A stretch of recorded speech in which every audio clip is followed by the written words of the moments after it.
Let's see how this goes. Also, I am focused. The last time I was not in focus. I was annoyed. Alright.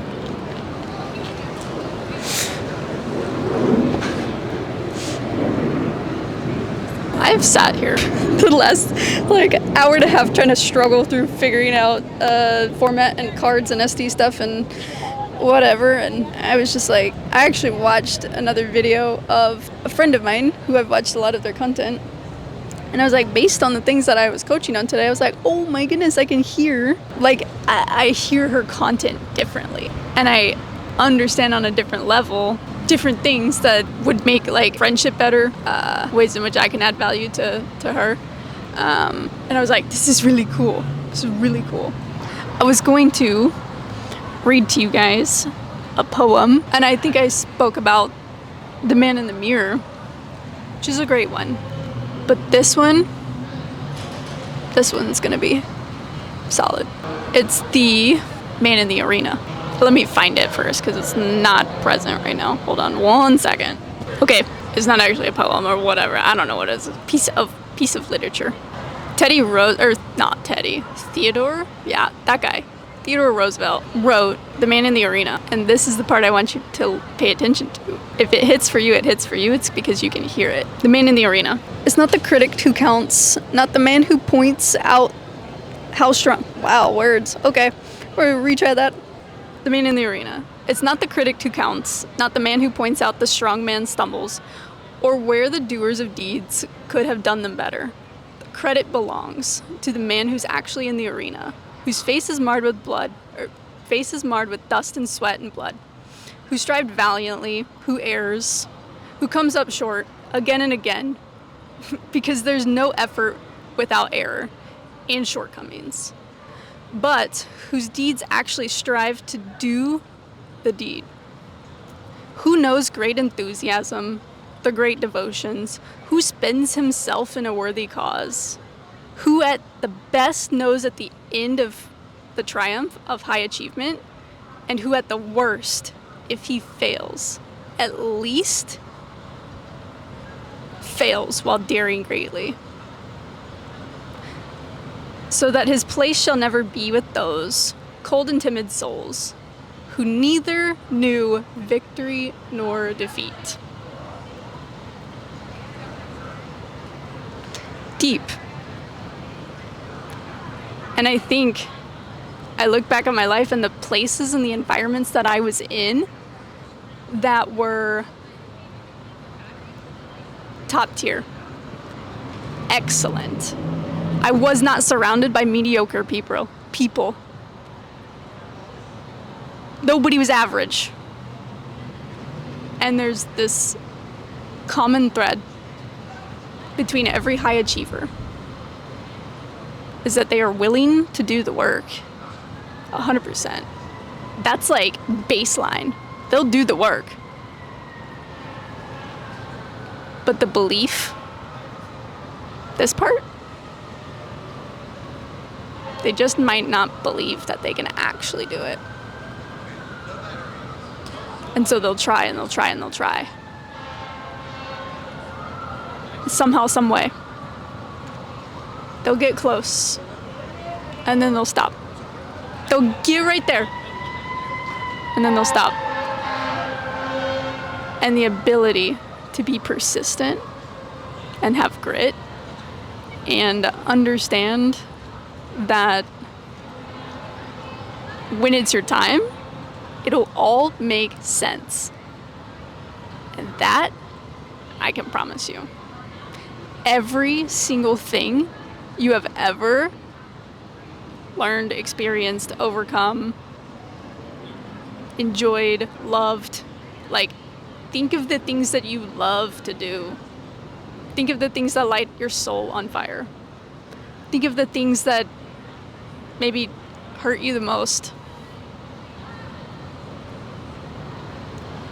What did that make you feel?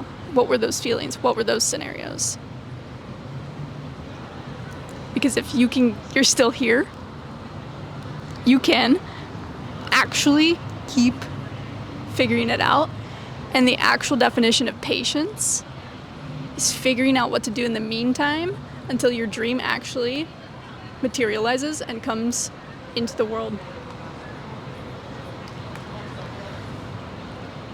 And so patience is a skill. And it's just figuring out what to do in the meantime. And that's why sometimes it might be travel. Sometimes it might be a nerdy... Guys, I'm nerdy. Like, a nerd. ChatGPT, crypto, like, I'm a literal nerd. I spent, like, the last 4 years being a nerd. And just, like, deep obsession with being a nerd. And not many people are nerds. Especially women. Not many people are. But I can speak their language.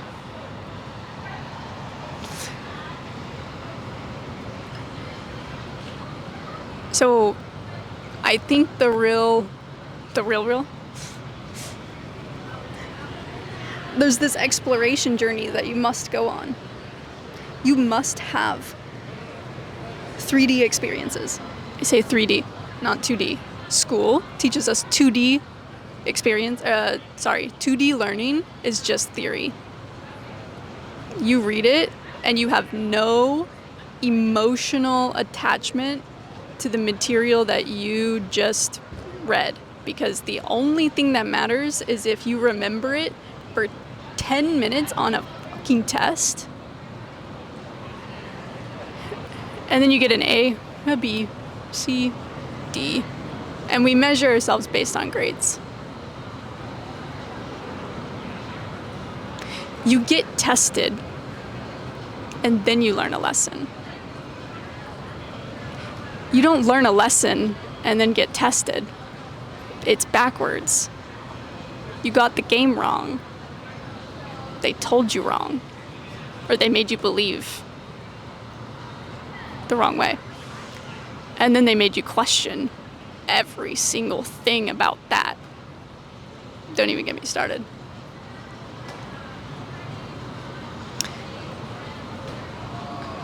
So, what I want you to do is actually trust you. Trust that little inner knowing. It might be the world's smallest little voice, but it's actually yours. And it's guiding you to the things in which you like, because you actually already know. And somebody somewhere told you not to like those things and to not follow your intuition.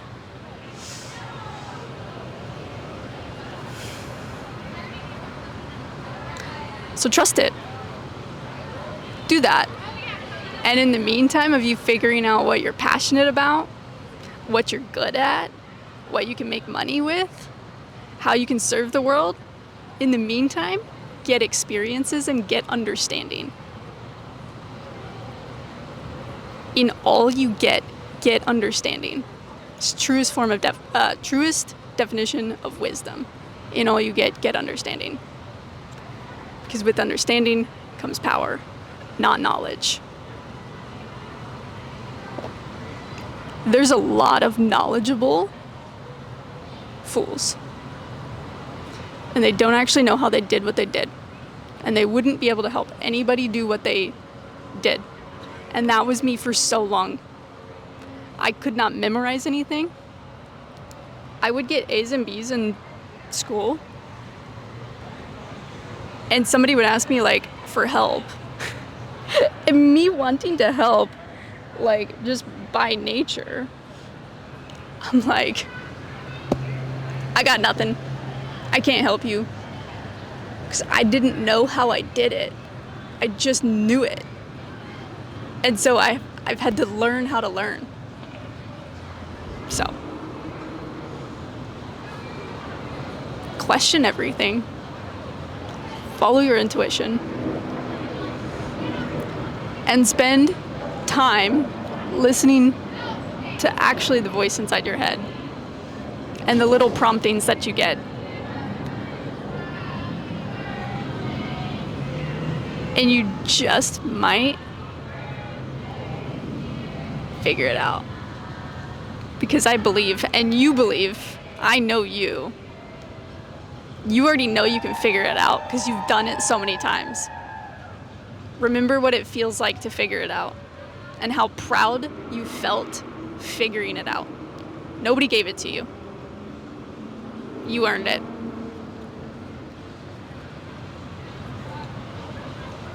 So go do it. Explore. Listen to your intuition. And figure it out so we can have incredible experiences all over the world. Because that's what I'm about to do. And create spaces, safe spaces for people to come into in really cool places with really cool people all over the world.